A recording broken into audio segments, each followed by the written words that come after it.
آج کل کا modern life style 9 to 5 working hours کے ارد گرد گھومتا ہے. کیا اس کی وجہ سے ہماری زندگی کے دیگر لوازمات متاثر تو نہیں ہوتے؟ بیٹا آپ نے بہت اچھی بات کہی ہے. میں یہ سمجھتا ہوں کہ ہماری جنریشن جو کہ آج سے 50-60 سال پرانی تھی اور آپ لوگوں کی جنریشن میں تقریباً کچھ چیزیں قدرے مشترک ہیں. اور ایک چیز جو ہے وہ یہ ہے کہ ہم اسی کام میں ہاتھ ڈالتے ہیں. ہم کیریئر اورینٹڈ ہیں اور ہم اسی کام میں ہاتھ ڈالتے ہیں جس کے اندر پیسہ ہے. ہم سمجھتے ہیں کہ اگر ہمارے پاس پیسہ ہوگا، دولت ہوگی، جائیداد ہوگی تو ہم اپنے تمام دکھوں کا مداوع کر سکتے ہیں. لیکن میں سمجھتا ہوں کہ یہ بات بہت دیر میں سمجھ آتی ہے کہ جب آپ زندگی کو صحیح طور پر انجوائے کرنا چاہتے ہیں اس وقت گزر چکا ہوتا. میرا ایک دوست ہے، وہ امریکہ میں رہتا ہے. اس نے کہا کہ میں نے بہت سے میرے پاس محل نما مکانات ہیں، بہت سی گاڑیاں ہیں، لیکن میں اپنے یہ صبح سے اور شام کے چکر میں کئی چیزوں سے محروم رہ گیا. اس نے کہا میں اپنے بچوں کو وقت نہیں دے سکا، میں اپنے بچوں کی خوشیاں انجوائے نہیں کر سکا. اور جو مجھے اب میرا دل کرتا ہے کہ میرے بچے مجھ سے کھیلیں، لیکن اب وہ بچے نہیں رہے، وہ بڑے ہو چکے ہیں. میرا دل کرتا ہے کہ میں ساری دنیا کی سیاحت کروں، لیکن اب میری صحت اجازت نہیں دیتی کہ میں اس کام کو میں کر سکوں. تو کامیاب زندگی اور بہتر زندگی میں سمجھتا ہوں کہ یہی ہے کہ جس میں آپ ٹھیک ہے آپ پیسہ اکٹھا کریں، آپ ایک مصروفیت آپ کی ہو، لیکن اس کے ساتھ ساتھ آپ اپنے گھر والوں کو بھی ٹائم آپ دے سکیں، اپنے بزرگوں کو بھی ٹائم دے سکیں، اپنے ملنے ملانے والوں کو بھی ٹائم دے سکیں، اپنے رشتہ داروں کو بھی ٹائم دے سکیں اور ان کی خوشی اور غمی میں آپ شریک ہوں. اور وہی میرا دوست مجھے بتا رہا تھا کہ جو چیز میں ان بچوں کے لیے کرتا رہا ہوں تو وہ بچے اب میری نہیں سنتے. تو خیر یہ تو ایک بات ہو گئی ایک میرے دوست کے حوالے سے.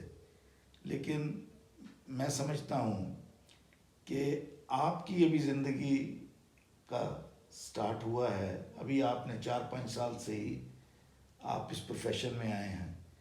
تو میری خواہش یہ ہے کہ زندگی کے ہر لمحے کو آپ کو انجوائے کرنا چاہیے، اپنا کام بھی کرنا چاہیے، لیکن اپنے ذہن کو اور اپنے دل کو مطمئن کرنے کے لیے آپ کو وہ تمام جائز کام کرنے چاہیے جس کی کہ انسانی جسم کو اور انسانی ذہن کو ضرورت ہے.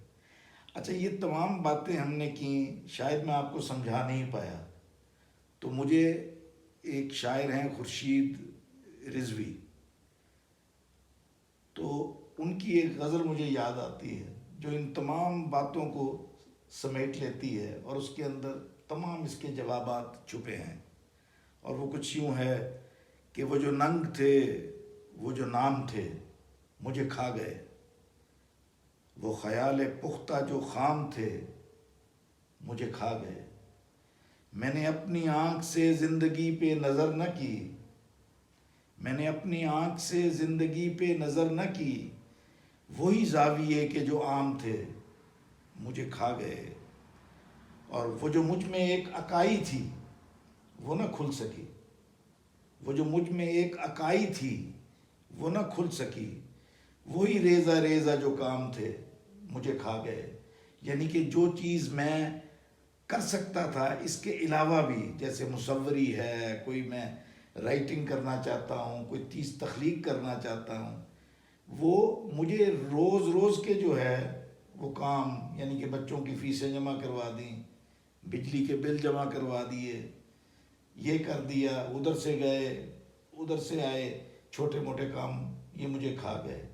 اور میں عمیق تھا کہ پلا بڑا تھا سکوت میں، میں عمیق تھا کہ پلا بڑا تھا سکوت میں، وہ لوگ جو محو کلام تھے مجھے کھا گئے. اور یہ بڑا خوبصورت ایک شعر ہے ان کا کہ یہ عیاں جو آب حیات ہے اسے کیا کروں، یہ عیاں جو آب حیات ہے اسے کیا کروں، کہ نہاں جو زہر کے جام تھے مجھے کھا گئے.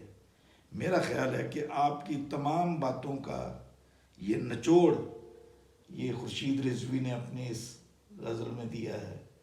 اور میں یہی چاہوں گا کہ میں نے جب میڈیسن کی، لیکن میں ایکسٹرا کریکولر ایکٹیویٹیز میں جو میرے شوق تھے وہ میں پورے کرتا رہا.